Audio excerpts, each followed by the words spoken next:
வணக்கம். மீண்டும் ரஜினி பழனி. வணக்கம் காரலே, எல்லாம் எப்படி இருக்கீங்க? இன்றைக்கி ஒரு பதிவு போடுறதுக்காக தான் இந்த லைவ் நான் போட்டிருக்கேன். கிட்டத்தட்ட ஒரு 10 நாள் இருக்குன்னு நினைக்கிறேன். ரொம்ப வருஷம் கழித்து ஒரு 10 நாள் கழிச்சு இருந்தேன் லைவ் போட்டேன். போட்டு மறுபடியும் இன்றைக்கி 2வது லைவு. அதாவது இந்த லைவ் எதுக்குன்னா, நம்ம இந்திய இராணுவத்துக்காகவும் நமது தமிழ்நாட்டில் இருக்கும் தேச துரோகிகளுக்கும் இந்த பதிவு. இன்னைக்கு தேதி மே 10 சனிக்கிழமை மதியம் கரெக்டாக 2:35. அதான் காலர்களே, இந்த பதிவு எதுக்குன்னா, காலையில் ஒரு பதிவு எனக்கு அனுப்பியிருந்தாங்க.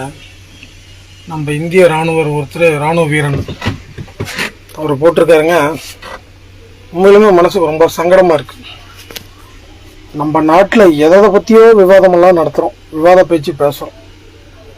இன்னைக்கு இந்த பாகிஸ்தான் நாய்ங்க நம்ம இந்திய மக்களை கொன்று குவிக்கணுங்கிற ஒரே வெறியாக திரியிறாங்க. நம்ம ஐயா அப்துல் கலாம் ஐயா கண்டுபிடிச்சி கொடுத்த அக்னி ஏவுகணை ஒன்று இருக்குது. அதை ஒரு 3 நிமிஷம் 4 நிமிஷம் ஆகாது, இங்கே தட்டினா அங்கே போய் வெடிக்கும்.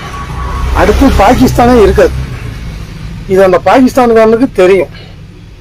இருந்தாலும் அவன் எந்த ஒரு குருட்டு தைரியத்தில் பேசுகிறான்னா, நம்ம தமிழ்நாட்டில், நம் இந்திய தேசத்தில் சில புல்லுருவிகள்,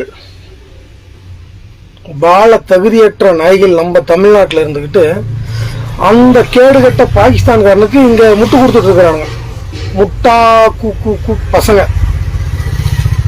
என்னத்தை சொல்ல, நம்ம இந்திய இராணுவம் நம்ம நாட்டுக்காக உயிரை கொடுத்து, நேற்று கூட ஒரு நம்ம இந்திய ஆர்மி சோல்ஜர் ஒருத்தர் இறந்துட்டார். அவரை பற்றி ஒரு விவாதம் நடத்தலாமே, நம்ம இந்திய இராணுவ மக்களுக்காக ஒரு விவாதம் வைக்கலாமே. அதெல்லாம் வைக்க மாட்டானுங்க. எவ்வளோ ஒருத்தி படத்தில் நடிக்கும்போது அவளுக்கு ஜட்டி தெரிஞ்சிருச்சோம், இந்த இடத்துல பிரா தெரிஞ்சிருச்சோம், அதை பற்றி விவாதம் நடத்துகிறானுங்க. நம்ம இந்தியாவில் நம்ம இராணுவ வீரர்கள் எத்தனை பேர் அங்கே போரிட்டு இருக்கிறாங்க, பனியிலையும் வெயிலையும் மழையிலையும் காட்டிலையும். நம்ம இந்திய மண்ணுக்காக எத்தனை வீரர்கள் உயிர் தியாகம் பண்ணியிருக்காங்க. அதை பற்றி பேசுறது ஒருத்தனுக்கும் இங்கே திராணி கிடையாது.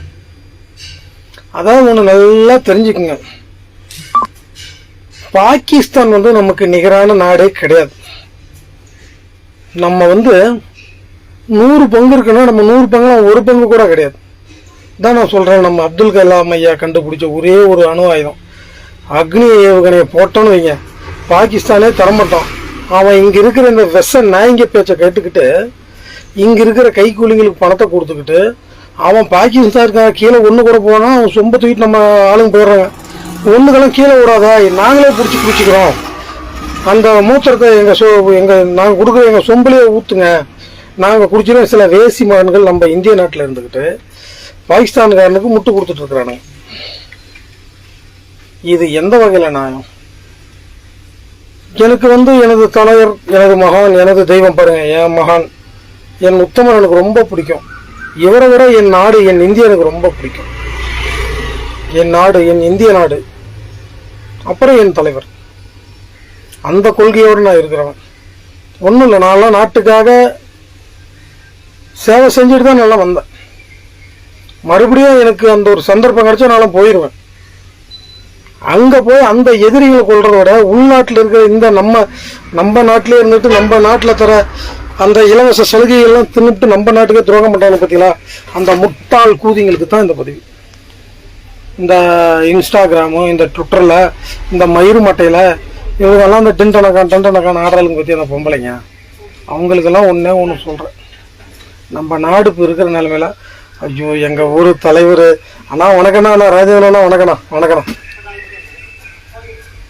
தேவையில்லாமல் இன்ஸ்டாகிராமில் நிறையா பொம்பளைங்க அரைக்கூட துணியோட ஆடுறாளுங்கண்ணா. நம்ம நாடு இன்னைக்கு என்ன நிலைமையில் இருக்குது, அதை பற்றி யாரும் யோசிக்காமல் அண்ணன் சிரிக்கிறாரு. ராஜேந்திரனை எங்கள் ஊர் கட்டாயம் அடுத்த முறை அண்ணனுக்கு ஒரு வாய்ப்பு இருக்குது. எங்கள் ஊரில் பஞ்சாயத்து தலைவர் ஆகிறதுக்கு அண்ணன் கட்டாயம் நின்னா அவருக்காக நான்லாம் சேவை செய்வேன். ஆனால் ராஜேந்திரண்ணா, நான் அப்புறம் பேசுகிறேன், உங்களுக்கு ஃபோன் பண்ணி பேசுகிறேன், இந்த லைவ் நான் பேசி முடிச்சிருந்தேன். அப்புறம் நம்ம இந்திய இராணுவ மக்கள் அங்கே போராடிட்டு இருக்கிறாங்க. எல்லையில் அந்த பாகாங்கிற இடத்துல நம்ம இந்திய ராணுவ மக்கள் போராடிட்டு இருக்கிறாங்க. அதை பற்றி விவாதம் பண்ணுறதுக்கு இங்கே துப்பு திராணி கிடையாது. அதை விட்டுட்டு அவங்ககிட்ட கைகூலியாக இருக்கிற சில நாய்கள் நம்ம இந்திய நாட்டில் அவங்ககிட்ட வாங்கி அவன் கொடுக்குற எச்ச பணத்தை வாங்கி திங்கிறதுக்கோசரம் அவன் கீழே விட போகிற அந்த ஒன்றுக்கு நம்ம ஆளுங்க பிடிச்சி சொம்பை பிடிச்சி குடிச்சிட்டு இருக்கிறாங்க. சொம்பை பிடிச்சி அந்த மூத்திரத்தை குடிக்கிறதுக்கோசரம் நம்ம இந்தியாவிலே இருந்துட்டு நம்ம இந்தியாவுடைய நாட்டினுடைய அந்த ஏன்னா ஃப்ரீயாக கொடுக்குற அத்தனை சலுகைகளும் எடுத்துட்டு நம்ம நாட்டுக்கு எதிர்வினை புரிகிறானுங்க இந்த நாய்ங்க. அந்த நாய்களுக்கு தான் இந்த பதிவு.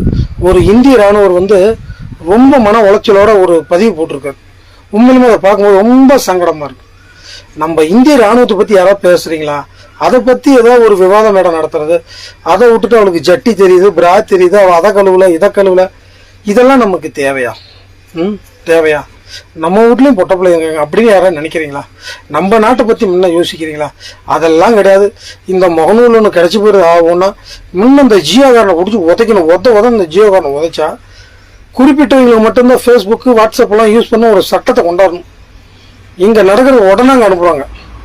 அவன் பொண்டாட்டியும் புருஷனும் படுத்துறத விட வீடியோ பிடிச்சி அவனுக்கு அனுப்புகிறானுங்க.